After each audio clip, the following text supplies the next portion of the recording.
मित्रांनो, तुमचं पुन्हा एकदा GB स्टोरी टेलर या यूट्यूब चॅनलवर स्वागत आहे.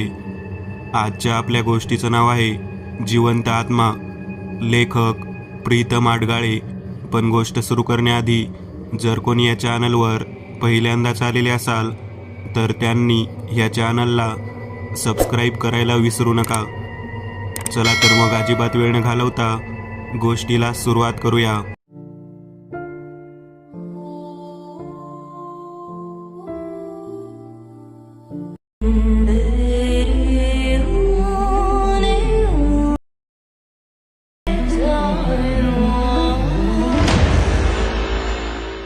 मी निराश आणि भीतीयुक्त चेहऱ्याने गावाकडची वाट धरली.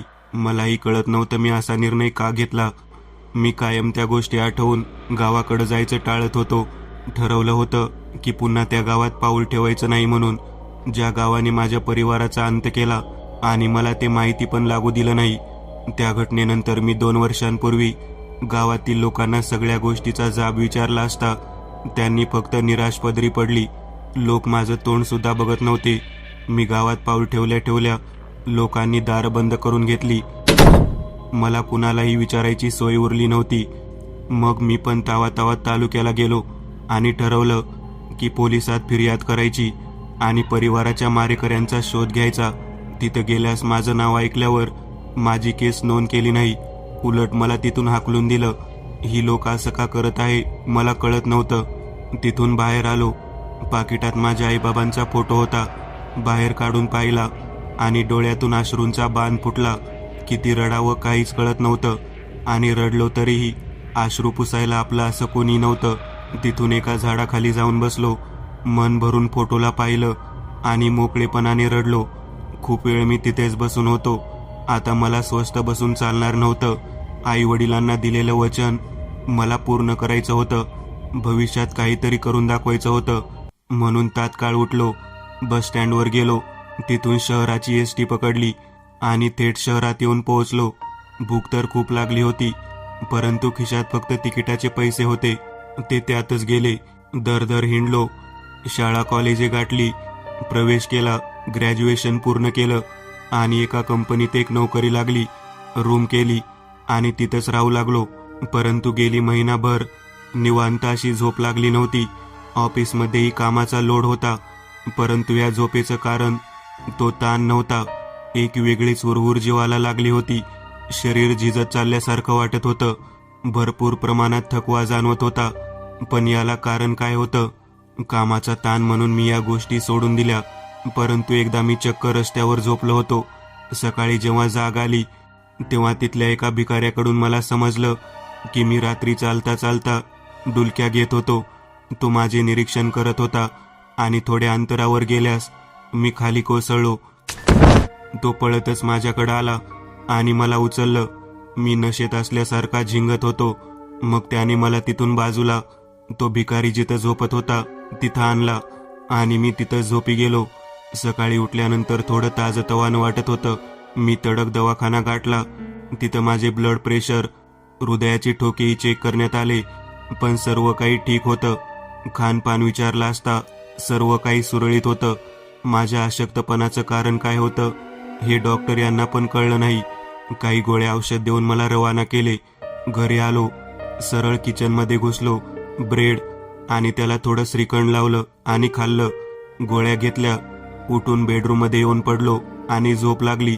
मी एका पुलावरून पळत सुटलो होतो.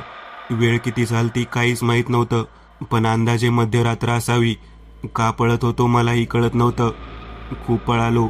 दूरपर्यंत आलो असेल वाटलं, परंतु मी अजून पूल अर्धाही पार केला नव्हता. कसं शक्य आहे? इतका वेळ मी पळत होतो आणि अजून मी फक्त 10-15 फूट पुढे आलो होतो.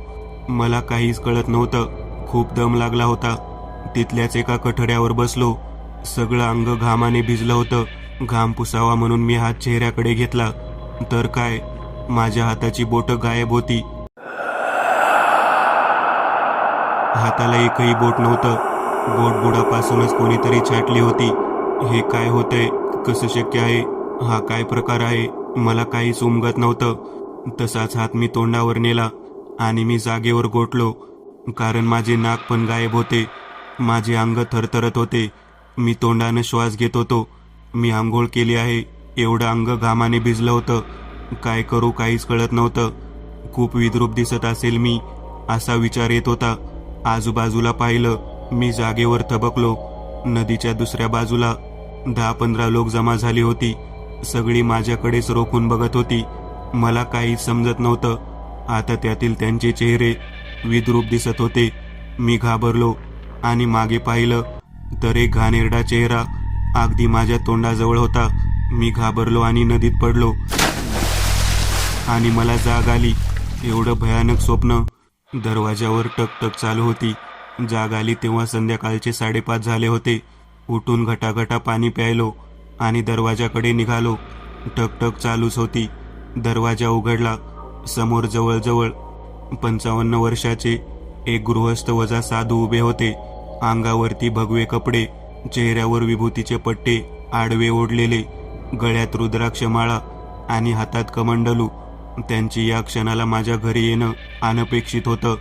तसं म्हणावं तर ते साधू भिक्षा मागणारे मुळीच वाटत नव्हते, म्हणून त्यांचं येणं मला जरा आश्चर्यजनक होतं.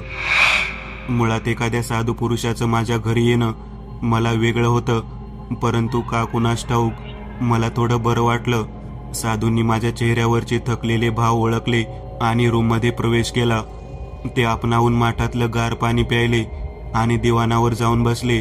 मला मुळात याचा विचार करावा एवढे कष्ट मेंदूला द्यावं वाटलं नाही आणि मी जाऊन खुर्चीवर बसलो. माझं येणं तुला अनपेक्षित आहे मला माहीत आहे, साधू म्हणाले.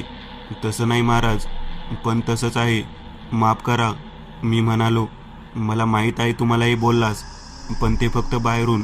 आतून तुला याचा थोडाही विचार करावासा वाटत नाही, साधू म्हणाले. मी आश्चर्यचकित झालो, कारण मी खरंच काय चाललंय याचा विचार करत नव्हतो. महाराज, डोकं थकलं आहे, म्हणजे विचार करण्याची क्षमता राहिली नाही, मी म्हणालो. मला माहीत आहे तुला काय होत आहे ते. मी फक्त वर चेहरा करून त्यांच्याकडे बघितलं. चेहऱ्यावरती फक्त त्रासिक भाव होते. त्यांनी झोळीतला अंगारा काढून माझ्या कपाळावर लावला. 10 सेकंदात मला थोडी तरतरी आली.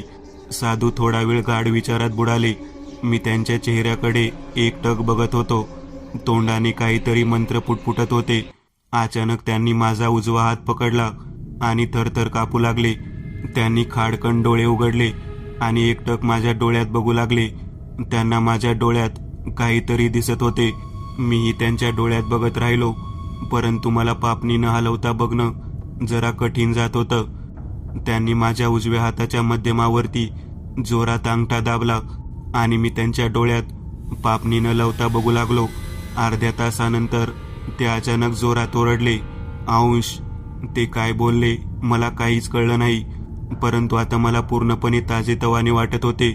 जणू काही माझ्यातील काही अंश बाहेर आलाय आणि मी मोकळा झालोय. साधूंनी डोळे उघडले. माझ्या डोळ्याला त्यांनी एक थंड असा रुद्राक्ष मणी लावला.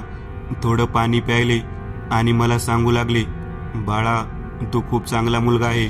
आयुष्य एकदम सुरळीत चालू होतं तुझं.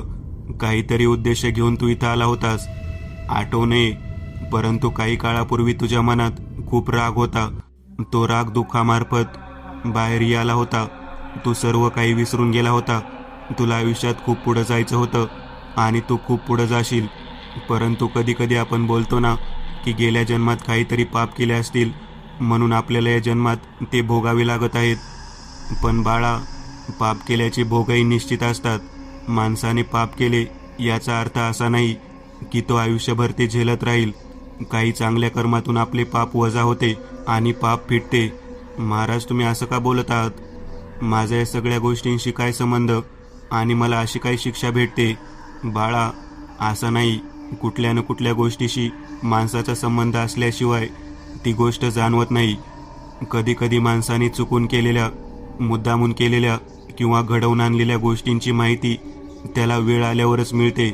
माणूस चांगल्या गोष्टी करतो किंवा वाईट, तो जेव्हा चांगल्या गोष्टी करतो, कालांतराने त्याच्याही जीवनात चांगल्या गोष्टी घडतात आणि त्याला आपण केलेल्या चांगल्या गोष्टी आठवतात आणि त्याला कळते की हे आपल्या चांगल्या कर्माचे फळ आहे.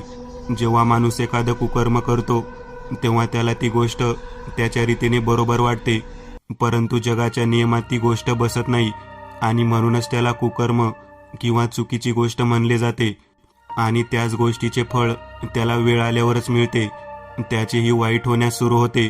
पण मनुष्य खूप विचित्र प्राणी आहे. त्याचे वाईट होत असल्यास तो कधीच विचार करत नाही की हे त्याच्या वाईट कर्माचे फळ आहे, त्याची शिक्षा त्याला भेटत आहे. तो साप त्या गोष्टीला नकार देतो आणि अजून तेच करत राहतो आणि शेवटी त्याचाही अंत होतो. पण बाबा, तुम्ही या सगळ्या गोष्टी मला का सांगत आहेत?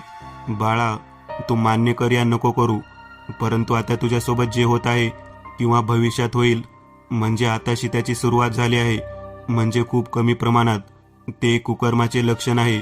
बाबा, माफ करा, परंतु मला माझ्या आजाराचा आणि या वाईट कर्माचा काही एक संबंध वाटत नाही आणि मुळात मी काही चुकीचं केलंच नाही, कधी कुणाचं वाईट केलंच नाही.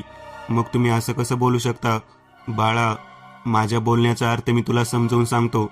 बघ, एखाद्याच्या पूर्वजांनी खूप कमावून ठेवलं असतं आणि नंतर ते पिढी जात पुढील वंशाला मिळत जातं, म्हणजे त्यांच्या सगळ्या गोष्टी पुढच्या वंशाला मिळतात. हे पण तसेच आहे. आपल्या वाडवडिलांनी आपल्यासाठी कमावून ठेवलेलं, त्यांनी केलेल्या चांगल्या कर्माचे फळ आपल्याला मिळते, तसेच आपल्या पूर्वजांनी केलेल्या वाईट कर्माची शिक्षा कधी कधी आपल्याला भेटते. आणि हे असे आहे. पण बाबा, तुम्ही जे काही बोलत आहात मला काहीच कळत नाही आणि तुम्ही हे सगळं मला का सांगत आहात? तुला पटेल किंवा नाही, परंतु जेव्हा मी इथून जे तुझ्या दारावरून पुढे जात होतो तेव्हा मला तीव्र अशा अनैसर्गिक गोष्टीची जाणीव झाली आणि म्हणूनच मी तुझा दरवाजा वाजवला. तुला तुझ्या नाही, परंतु तुझ्या पूर्वजांच्या वाईट कर्माची फळं भेटणार आहे आणि काल रात्रीपासून त्याची सुरुवात झाली आहे. तो तुझ्या अंगातील अशक्तपणा, तुला दिवसा ढवळ्या पडलेले ते भयानक स्वप्न, ही सर्व याचीच प्रचिती आहे. तू मुळात इथला नाहीस, हे मला आधीच कळले होते. तुझ्या पूर्वजांचा खूप मोठा इतिहास आहे आणि तो इतिहास तुला संपवण्या अगोदर तुला इतिहास बदलावा लागेल. ठीक आहे, मी म्हणालो. फक्त साधूंनी तिथून निघू जाऊपर्यंत मनावर घे, असं म्हणून साधू निघून गेले. मी दरवाजा लावून घेतला आणि त्याचा इतका वेळ बोललेल्या गोष्टीचा थोडाही विचार न करता परत झोपी गेलो. मी नदीत पडलो होतो. त्या माणसाच्या घोळक्यामधील एका माणसाने मला बाहेर काढले. मी पूर्ण शुद्धीत नव्हतो. त्यांनी मला ओढत बाहेर काढले आणि तसाच खेचत मला घेऊन गेला. त्यांनी मला एका रिंगणात बसवले. ते रिंगण पिठाने बनले आहे असे वाटत होते. त्यावरती काळा कुट्ट कोळसा कुटून पसरला होता. रिंगणात आग लावली होती आणि बाहेर ते लोक 4 बाजूंनी बसले होते. बाकी सगळे उभे होते आज्ञा घेण्यासाठी. आता त्या मुख्य माणसाने फक्त हात वर केला आणि उभा राहिलेले माझ्या दिशेने पुढे सरकू लागले. त्यातील एकाने माझे केस ओढायला सुरू केलं. कोणी कान तर कोणी डोळ्यात बोट घालून डोळा बाहेर काढू लागले आणि ते माझे एक एक अवयव लुचून काढत होते. शेवटी त्यांनी माझे हृदय काढले आणि मी निपचित पडलो आणि मला इकडे जाग आली. घामाने ओलाचिंब झालेलो मी. रात्रीचे 2:30 वाजले होते. मी इकडे तिकडे बघू लागलो. मला खिडकीत एक काळा कुट्टा आकार दिसला. मला जवळ बोलावू लागला असून विद्रूप हसू लागला. ओरडू लागला, तुला यावंच लागल. त्या आवाजाने माझी कांटाळी बसली आणि मी बेशुद्ध पडलो. सकाळी उठलो. 6 वाजले होते. साधूबाबांनी सांगितलेले शब्द आठवले. या गोष्टी आता मला थोडं थोडं करून काही लागल्या होत्या. तडक उठलो. विचार केला आणि परत आठवण आली ती आईबाबांची. कारण ते एकदम साधे सरळ होते. एखादी वाईट गोष्ट त्यांच्या हातून होणे शक्य नाही. परंतु मला बाबाचे शब्द आठवले. बाळ रवी, तुला खूप मोठं व्हायचं आहे, खूप पुढं जायचं आहे, ह्या गावापासून आणि आपल्या वाड्यापासून खूप खूप लांब. आणि यामुळेच त्यांनी मला लहानपणापासून लांब ठेवले होते. म्हणजे मी त्यांना भेटायला गावात कधीच गेलो नाही. तेच मला भेटायला यायचे. काय कारण होतं याचं मला त्यांनी कधीच कळू दिलं नाही. परंतु मला ते कधीच तिकडे फिरकू देत नव्हते. एवढंच काय तर मला माझ्या आजोबाचं नाव सुद्धा माहीत नाही. ही एक विचित्र गोष्ट होती. सगळ्या गोष्टींची उकल आता फक्त एका जागी होणार होती, ती म्हणजे पवारांचा वाडा, साडगाव. आणि मी निघालो. विचार करत करत एसटीची विंडो सीट पकडली. गाडी रुळावर आली. खरं तर मला आमचे गाव कुठं आहे हेच माहीत नाही, कारण मी गावात फक्त 2 वेळा गेलो असेल. एक आई बाबा असताना आणि दुसरं ते गेल्यास. आता त्यालाही खूप काळ उलटून गेला आहे. मला नीट आठवत सुद्धा नाही की कुठं जायचं आहे. नशिबाने मला तालुका माहीत आहे, म्हणून मी तालुक्याला जायचं ठरवलं आणि नंतर तिथून साडगावला. मी खिडकीत विचार करत बसलो, आता पुढं काय? आपण निघालो तर खरं, पण तिथं जाऊन नेमकं काय करायचं आहे हे मला माहीत नाही. मी बाहेरील झाडाकडे बघत आपला रस्ता पार करत होतो. किती निर्मळ आभाळ आहे ना, एकदम निरपराध, आपल्याच मस्तीत गुंग. मी आकाशाकडे बघत म्हणालो. आता घाट सुरू झाला होता. गाडी कधी वर तर कधी खाली असे झोके घेत होती. मला आठवते तसे तर गावाकडे जाण्यासाठी जवळजवळ 6 तास लागतात. मला आजूबाजूचा काही परिसर ओळखीचा वाटत होता, परंतु माझा त्याच्याशी काही संबंध नव्हता. मी आता खिडकीवर डोके ठेवून आकाशाकडे बघत बसलो. तेवढ्यात ढग गरजायला सुरू झाले. विजांचा कडकडाट सुरू झाला. काळे ढग जमा व्हायला सुरू झाले आणि लगेचच त्या ढगांनी एक रौद्र रूप धारण केलं. नाही म्हणलं तरी एक विचार माझ्या डोक्यात येऊनच गेला की आता एवढं शांत आणि निर्मळ दिसणारं आभाळ एका क्षणात काळे झाले आणि आपले सर्व स्वरूपच बदलून टाकले.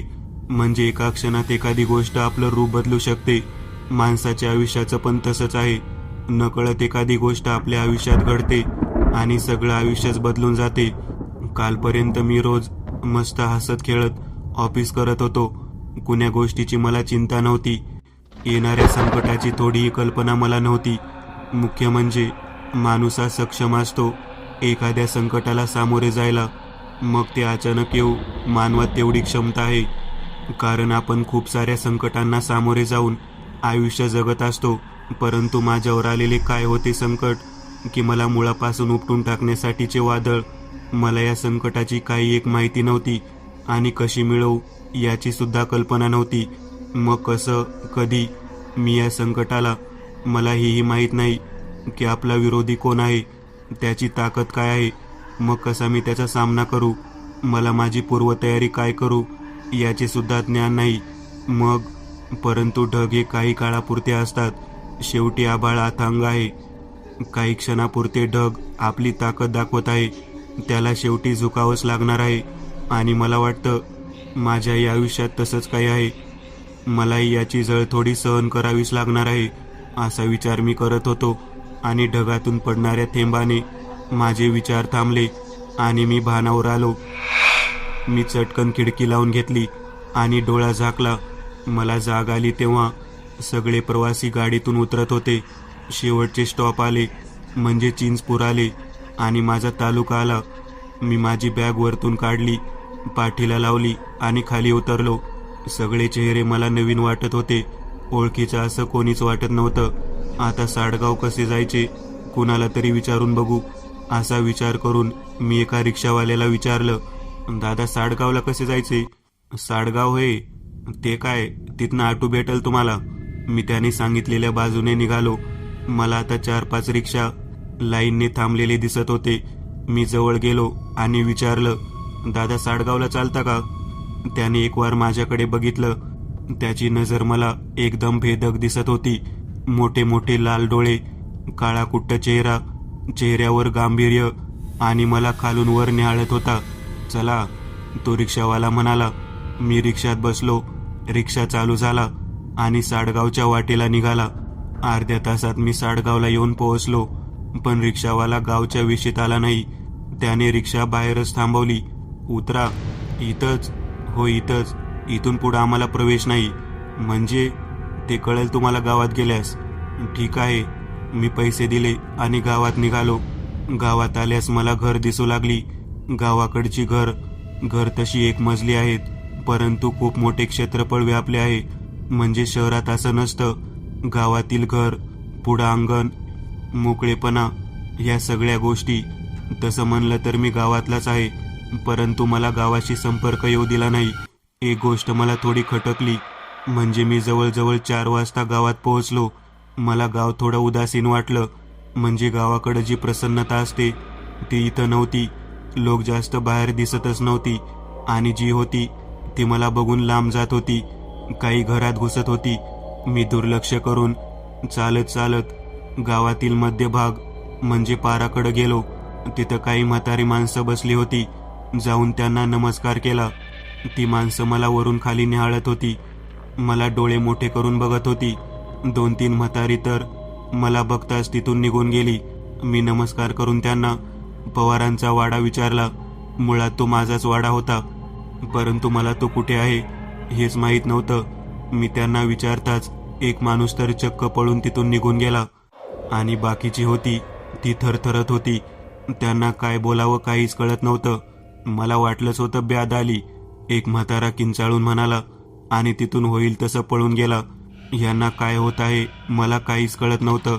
मग मीच माझं थोडा थोडा रस्ता आठवत चालू लागलो. मी पूर्ण गाव फिरत होतो. लोक मला बघून घरात जात होते आणि दरवाजा लावून घेत होते. आता गावच्या एका कोपऱ्यावरून मला गावाच्या थोडा लांब असा एक वाडा दिसला आणि माझ्या अंतर्मनाने मला सांगितलं की हाच वाडा आहे.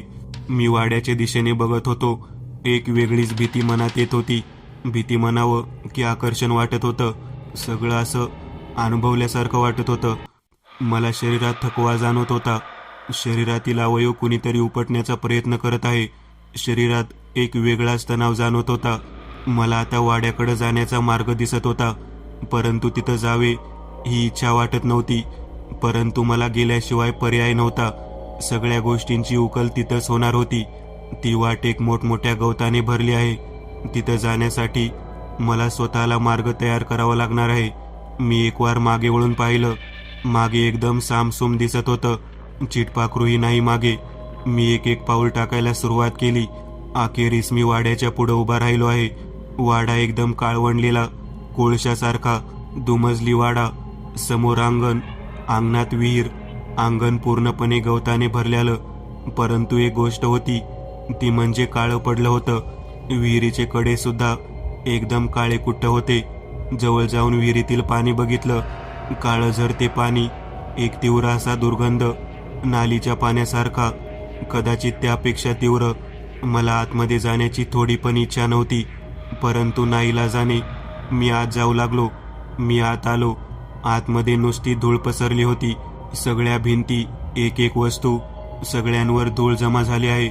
एक वेगळाच दुर्गंध आतमध्ये पसरला आहे. त्या विहिरीच्या पाण्यासारखा. वाड्यात 8 खोल्या मला दिसत होत्या. खाली 4 आणि वरी 4. मला अचानक खूप अशक्तपणा जाणवत आहे. शारीरिक ताण खूप प्रमाणात वाढत आहे. शरीर सर्व बाजूंनी कुणीतरी खेचत आहे. शरीरातील एक एक अवयव कुणीतरी उपटून काढत आहे. मला कळून चुकलं आहे की मी इथे येऊन खूप मोठी चूक केली आहे. परंतु या त्रासाचे कारण मला आता जाणून घ्यायचे होते. मला जिन्यावर जायची ओढ लागली. मी एक एक पायरी चढत होतो. का चढत आहे मला कळत नव्हतं, परंतु मला एक माहीत नसलेल्या गोष्टीची ओढ लागली होती. मी जिन्यावर येऊन पोहोचलो. सगळ्या खोल्यांना एक विशिष्ट कुलूप लावून बंद केलं होतं. त्याला रंगेबिरंगी धागेदोरे गुंडाळले होते. परंतु मला त्या खोल्यात जायचं नव्हतं. माझ्यासाठी एखादी विशिष्ट खोली असेल. माझी नजर त्या 2 खोल्यामधल्या मोकळ्या भागात गेली. मला तिथून पुढे जायचा रस्ता दिसत होता. कदाचित माझी जागा तिथं आहे. मी पुढे जाण्यास सुरुवात केली. मी संमोहित झाल्यासारखं पुढे जात होतो. मला तिथून आता काही आवाज यायला सुरुवात झाली. मी आता अजून जवळ आलो. मला पुढे दरवाजा दिसून येत होता. मी जवळ गेलो. दरवाजा आपोआप उघडला गेला. मला आतमध्ये ये असे निमंत्रण दिले गेले. मी पुढं सरकू लागलो. मला आतमध्ये जाण्याची ओढ लागली. मला वाटत होतं की आतमध्ये माझी माणसं आहेत. मी आतमध्ये प्रवेश केला आणि जसा मी आतमध्ये पाऊल टाकले, जोरदार विजेचा झटका बसला आणि मी कोसळलो. मला हळूहळू जाग येत होती. माझ्या कानावर काही मंत्रतंत्र पडत होते. खूप लोकांचा घोळका माझ्या बाजूला आहे असं मला वाटत होतं. तेवढ्यात कुणीतरी माझ्या तोंडावर कसले तरी चिकट द्रव मारले असे वाटले आणि माझे पूर्ण डोळे उघडले गेले. मी एकदम चक्रावून गेलो, कारण माझ्या बाजूला तेच दृश्य चालू होते जे मी माझ्या स्वप्नात बघत होतो. मी एका रिंगणात बसलेलो होतो. आजूबाजूला खूप सारी विचित्र माणसं बसली होती. रिंगणाच्या 4 बाजूला 4 जण बसले होते. बाकी काही उभे राहिले होते. आता ते 4 जण मोठमोठ्या आवाजात मंत्र म्हणत होते. बाकीचे लोक फक्त मोठमोठ्याने एक विशिष्ट मंत्रानंतर किंचाळत होते. ते लोक माझ्या अंगावर काहीतरी फेकत होते. जे दाट काळ्या रंगाचं काहीतरी होतं आणि हसत होती. खूप वेळ त्यांचं हेच सुरू राहिलं आणि शेवटी त्या 4 जणांनी हात वर केले तसे ते उभे राहिलेले लोक जोरात किंचाळले आणि उड्या मारून धावून माझ्या अंगावर आले. ते काय करतील मला काहीच कळत नव्हतं, परंतु आता त्यांनी माझे सर्व शरीर लुचायला सुरुवात केली. एक एक अवयव ओढत होते, उपटत होते, तोंडात घेऊन चावत होते, तोडत होते आणि मी मोठमोठ्याने किंचाळत होतो. शेवटची किंचाळी मी दिली आणि त्यातील एकाने माझी जीभ ओढून काढली आणि माझा आवाज बंद झाला. हळूहळू माझ्या डोळे नसलेल्या पापण्या झाकल्या गेल्या आणि मी निश्चित पडलो. आता मी माझ्याच वाड्यात आहे. वाड्याचा पहिला मजला आता जरा मोठा वाटत आहे. वाटते एखादी रूम वाढली गेली आहे आणि मी त्याच रूममध्ये आहे. आजूबाजूला मला खूप सारे बोलण्याचे आवाज येतात. मला वाटते आपलं कुणीतरी बोलत आहे बाजूच्या रूममधून, परंतु मी फक्त ते ऐकू शकतो. कदाचित तेही मला ऐकू शकतात, परंतु मी त्यांना उत्तर देऊ शकत नाही. फक्त स्वतःला बोललेलं मी ऐकू शकतो. मला आता रडण्याचे पण आवाज येत आहे, स्त्रिया पुरुषांचे. कदाचित ते माझे पूर्वज असतील, त्यांच्या कर्माची फळं त्यांना भेटली असतील, पण मलाही ते भोगावे लागत आहे. माझे आई बाबा पण असतील, जे मला बघू नाही परंतु फक्त ऐकू शकतात. आणि मी पण. आम्ही सगळेच आता फक्त एक जिवंत आत्मा बनून आहोत. मी एक नवीन चॅनल ओपन करत आहे. त्यावर तुम्हाला ॲनिमेटेड हॉरर स्टोरीज पाहायला मिळतील. त्या चॅनलची लिंक या व्हिडिओच्या डिस्क्रिप्शनमध्ये दिलेली आहे. चॅनलला सबस्क्राईब करायला विसरू नका. मित्रांनो, आज पुरतं एवढंच. तुम्हाला जर काही गोष्ट आवडली असेल तर नक्की लाईक करा. तुमच्यापैकी बरेचसे जण व्हिडिओ लाईक न करताच पळून जातात, पण हा जर व्हिडिओ तुम्ही लाईक केला तर मला जरा बरं वाटेल आणि असेच भारी भारी व्हिडिओ बनवायची माझ्यात एनर्जी येईल. त्यामुळे नक्की लाईक करा. आणि अजूनही कोणी या चॅनलला सबस्क्राईब केलेलं नसाल तर लगेच सबस्क्राईब करून टाका. आणि बाजूची घंटी ती मात्र दाबायला विसरू नका. देवाची घंटी आहे ती. चला तर मग पुन्हा भेटूया अशीच एक आगळी वेगळी गोष्ट घेऊन पुढच्या भागात.